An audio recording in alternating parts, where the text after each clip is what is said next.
क्या आपने कभी ऐसी जंग के बारे में सुना है जिसमें युद्ध जीतने वाले नहीं बल्कि युद्ध हारने वाले को विजयी माना गया है? जी बिल्कुल। आज मैं आपको सिखों के 10वें गुरु गुरु गोविंद सिंह जी और उनके लाडलों की ऐसी दास्तां सुनाने जा रहा हूँ जिसे सुनकर पत्थर दिल भी पिघल जाए।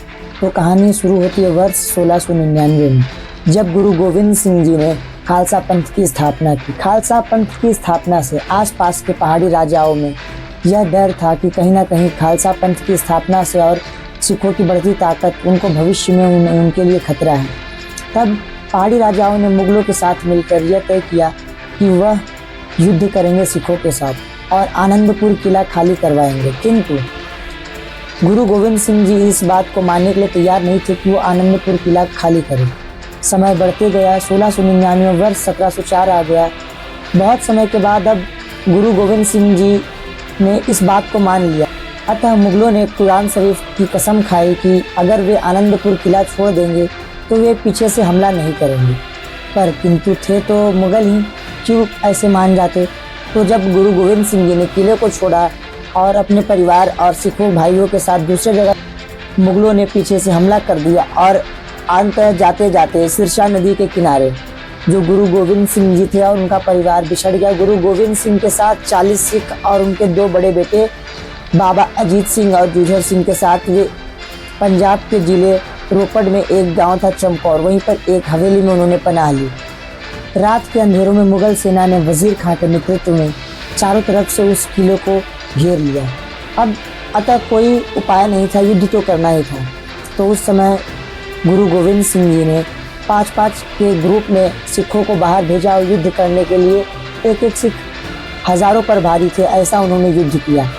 अतः जब सिखों की संख्या कम होने लगी धीरे धीरे, तो उनके बड़े बेटे अजीत सिंह ने यह इजाज़त मांगी कि पिताजी अब मुझे भी युद्ध में जाना है और मुझे भी युद्ध लड़ना है, क्योंकि मैं ऐसे नहीं बैठ सकता।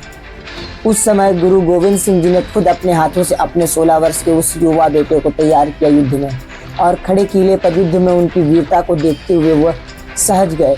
उनके आंखों के सामने उनकी मृत्यु हुई, या उन्होंने भगवान से यह इच्छा की कि ऐसा जीवन सभी को मिले कि उनका बेटा अपने देश के लिए वीर गति को प्राप्त हुआ।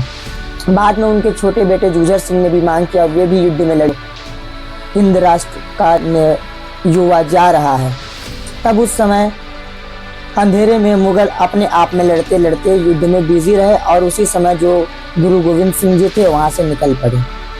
और तभी से इस बात को कहा गया कि 1.25 लाख से एक लड़ाऊं, तभी गोविंद सिंह जी नाम कहा हो। इस्लाम धर्म को मान लो, तुम सिख धर्म को छोड़ दो। लेकिन उनके बेटे अपने पिता से बहुत प्रेरित थे, उन्हें अपने धर्म पर बहुत गर्व था। वो किसी भी धर्म को ऐसे ही नहीं मान सकते थे। उन्होंने इस बात से मना कर दिया। गुरु गोविंद सिंह जी की कहानी बस एक इतिहास नहीं बल्कि सबक है कि दुनिया जब आपके खिलाफ हो और आपके पास होने के लिए कुछ नहीं है, तब भी आप अपने उसूलों और सच्चाई का साथ मत छोड़िए। उन्होंने पूरा परिवार देश प्रेम में वार दिया। आपको गुरु गोविंद सिंह जी के जीवन से सबसे बड़ी सीख क्या लगी, कमेंट सेक्शन में ज़रूर बताएं। और साथ ही ऐसी इंस्पिरेशनल स्टोरीज के लिए आप इस चैनल को सब्सक्राइब जरूर करें। तब तक के लिए वाहेगुरु जी दी खालसा और वाहेगुरु जी दी फतेह।